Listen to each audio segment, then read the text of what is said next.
Beberapa hari terakhir ini saya memperhatikan banyak sekali orang Kristen yang hanya sekedar melakukan aktivitas agamanya. Tapi di sisi lain saya juga melihat orang-orang yang powerful, orang-orang yang hidup dalam kebenaran, orang yang praktek firman dalam kehidupan sehari-hari. Dan orang-orang ini akan saya lihat memiliki dampak yang besar meskipun umurnya masih belia, umurnya muda, tapi Tuhan pakai dalam skala yang lebih besar lagi. Tapi di sisi lain adalah orang-orang yang cuek dan malas, masa bodoh dengan kebenaran firman Tuhan, masa bodoh dengan keintiman, masa bodoh dengan tujuan Tuhan dalam hidupnya, hanya sekedar menjalankan aktivitas agamanya. Sekalipun dia datang ke gereja hanya sebagai rutinitas. Kalau orang Kristen ya harus minggu ke gereja gitu loh. Kalau orang lain ya ke hari lain nih datang ke tempat ibadahnya yang lain. Kalau sekedar seperti itu, ujung dari kehidupan kita ini tidak akan mengalami apa-apa dan ujungnya malah tidak didapatin berkenan di hadapan Tuhan. Bapak Ibu, perjalanan kekristenan kita, kehidupan kekristenan kita itu setiap hari harus berjalan. Di Kolose pasal yang ketiga ayat 10 ngomong begini, dan telah mengenakan manusia yang baru yang terus-menerus diperbaharui untuk memperoleh pengetahuan yang benar menurut gambar kaliknya. Jadi kekristenan yang sejati adalah memperbaharui pikiran kita, pengetahuan kita, sampai kita ini mengerti pengetahuan yang penuh, mengalami kepenuhan Kristus, pengenalan kita tentang kebenaran itu penuh, sampai kita terus diubah menjadi serupa segambar dengan Tuhan. Tapi orang berhenti hanya sekedar sampai bergereja saja. Tidak heran kelakuannya, karakternya, sifat-sifatnya masih yang lama. Sekalipun fisiknya ke gereja, sifatnya masih yang lama. Pemarah, emosi, sakit hati, benci, dendam, tidak bisa mengampuni dan lain sebagainya. Bahkan tidak mencerminkan dia adalah anak-anak Tuhan, anak yang mengikuti karakter Yesus Kristus, malah justru mencerminkan karakter orang dunia. Bapak Ibu, di ayat yang ke-10 berbicara aku dan telah mengenakan manusia baru yang terus-menerus diperbarui, terus-menerus loh, konsisten, setiap hari diperbarui sampai umur kita ini masih tinggal di bumi. Artinya Tuhan akan bekerja terus memperbarui pikiran, perasaan, kemauan, dan kehendak. Kita akan diperbarui dari pusat kehendak Tuhan. Nah, kita ini tidak bisa diperbarui Tuhan sampai kita ini berserah, menyerahkan seluruh pikiran, apa yang kita pikir, apa yang kita rasa, apa yang kita mau ini di hadapan Tuhan. Baru Tuhan bisa membentuk, memproses, dan mengubahkan. Tapi kalau hati kita ini keras, dekil, benarnya sendiri, menangnya sendiri, susah sekali diubah Tuhan. Di ayat yang ke-9 berbicara seperti itu. Tapi coba kita di ayat yang ke-5-nya ini. Karena itu matikanlah dalam dirimu sesuatu yang duniawi. Kita disuruh matikan semua keinginan duniawi kita loh. Tidak boleh muncul sama sekali loh. Karena itu matikanlah dalam dirimu semua sesuatu yang duniawi. Sifat yang duniawi itu apa? Percabulan. Pikirannya kotor, pikirannya najis, bayangin perempuan, telanjang dan lain sebagainya, onani, masturbasi, ngelihat laki-laki itu bernafsu. Ini percabulan, ini pikirannya najis, kotor, ini kenajisan. Semua yang najis, semua yang berdosa itu adalah najis di hadapan Tuhan. Yang tidak berkenan di hadapan Tuhan adalah najis.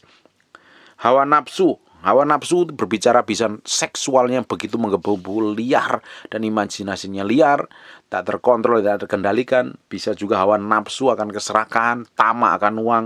Dia tidak peduli hari ini bisa dapat kekayaan, hasilnya seperti apapun, mengorbankan orang lain tidak peduli. Bisa saja hari ini bermewah-mewahan, pakai mobil bagus, pakai rumah yang bagus, sepatu bagus, jam tangan mahal, tapi didapatkan dari hasil keringat orang lain, menghancurkan kehidupan orang lain, membantai orang lain, dan lain sebagainya. Jadi harus didapatin.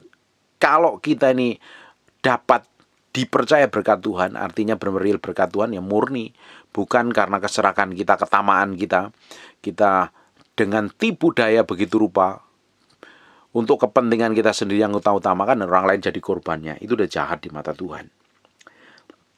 Hawa nafsu jahat itu memang keinginan, hatinya jahat nih. Udah tahu itu tidak benar, tetap dilakukan, tuh namanya niat jahat. Udah tahu itu tuh udah berdosa, bertentangan dengan firman Tuhan, banyak makan korban, menyakitin orang lain, membuat orang lain menderita. Tapi kalau tetap dilakukan ya dikuasai nafsu jahat itu. Dan juga keserakan. Orang serakah itu orang yang tamak, Yang penting kepentingannya sendiri, keuntungannya sendiri. Masa bodoh dengan orang lain, menderita, kelaparan, stres, babak belur, melarat, dia tidak peduli. Yang penting adalah aku, diriku, dan saya. Semua kebutuhan, semua kebutuhannya dicukupi, kemewahan, dipenuhi dengan kemewahan. Tidak peduli apa yang dia hasilkan dari menyakitin orang lain, membuat orang lain menderita. Kalau orang udah tahu prinsip seperti itu udah dilakukan, itu udah tetap orang jahat di mata Tuhan. Ujungnya akan menerima murka Tuhan, cepat atau lambat. Kenajisan hawa nafsu, nafsu jahat, juga keserakahan yang sama dengan penyembahan berhala. Orang yang punya nafsu duniawi, percabulan, kenajisan hawa nafsu, nafsu jahat, serakahan, dan lain sebagainya ini sudah menjadi penyembah berhala. Dosanya sama dengan penyembahan berhala. Nggak perlu ke Gunung Kawi, nggak perlu cari pohon beringan atau pohon sawo atau pohon asem yang rindang-rindang dikasih sesaji di sana. Tidak perlu, cukup memiliki keserakahan, hawa nafsu, percabulan, kenajisan, nafsu jahat, itu sudah menjadi penyembah berhala. Makanya saya bilang, kalau kita ini mencintai dunia lebih dari apapun, kita udah jadi penyembah berhala. Yang harus kita cintai, harus kita kasih itu Tuhan. Nah, hari ini mata orang kan dibutakan dengan kekayaan, dengan berkat, dengan uang. Bahkan cara dunia mulai dibawa ke gereja. Kalau ikut Tuhan, kamu akan mengalami terobosan. Ya memang itu penting, tapi itu bukan yang utama. Kalau kita mengalami Tuhan, ikut Tuhan, yang pertama yang Tuhan mau kerjakan adalah hati kita diubahkan dahulu. Baru berkat itu mengikutinya. Makanya Matius kan ngomong begini, cari dahulu kerajaan Allah dan kebenarannya, maka semuanya akan ditambahkan kepadamu. Jangan fokus pada yang ditambahkan, itu pasti diberkatin. Kalau kita hidup benar dalam Tuhan itu pasti cukupin. Tidak mungkin tidak, orang kita ini melayani Tuhan yang baik, Tuhan yang powerful. Tapi banyak orang hari ini yang dibutakan, mata hatinya dibutakan, dipenuhi dengan sekerakahan dan hawa nafsu. Yang dikejar bukan lagi Tuhan, yang dikejar bukan lagi kebenaran, yang dikejar adalah keuntungan pribadinya. Bagaimana aku bisa cepat kaya, bagaimana aku pakai mobil mewah, bagaimana aku punya rumah gede, bagaimana aku punya deposito, dan semua yang aku pakai adalah barang-barang yang mahal harganya.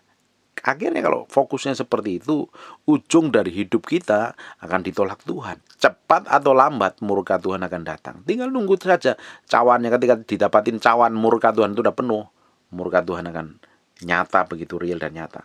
Tidak ada yang terluput. Semua orang yang berbuat jahat itu tidak akan terluput. Suatu hari dia akan bertanggung jawab di hadapan Tuhan.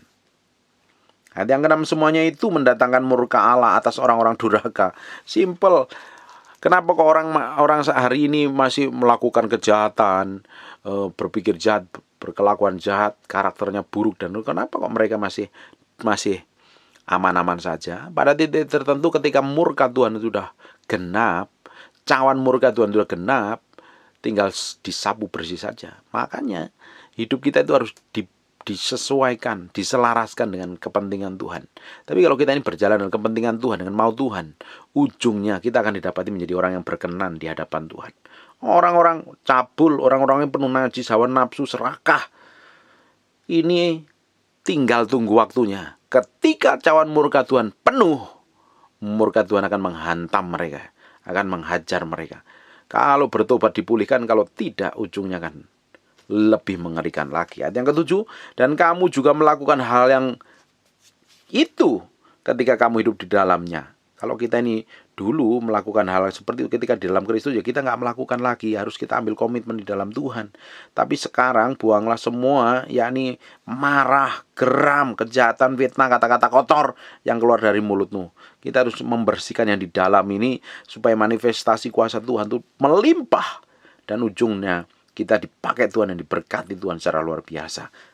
Jangan lagi kamu saling mendustai. Kamu setelah mengenakan manusia lama serta kelakuannya. Kalau kita ini melakukan semua yang jahat, kita percuma loh kekristenan kita.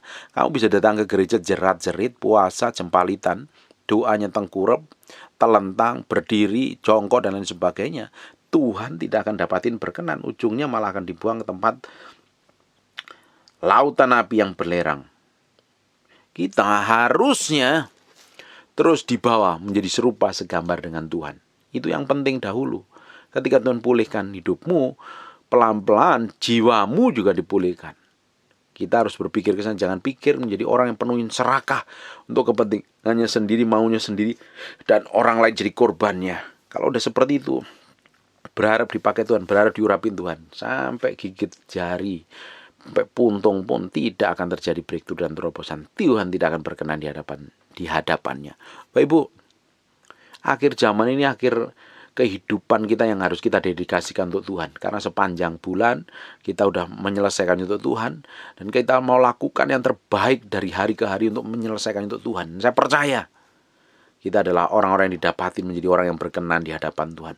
Orang-orang yang dapat kasih karunia dan kemurahan Tuhan.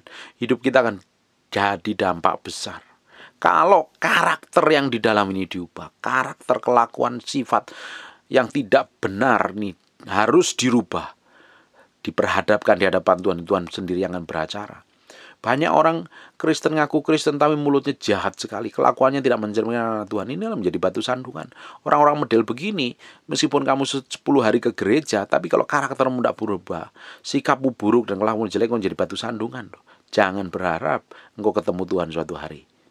Penting sekali ini, memperbaharui bukan hanya minggu di gereja dengan 2 jam dipotong ini, dan itu memperbaharui.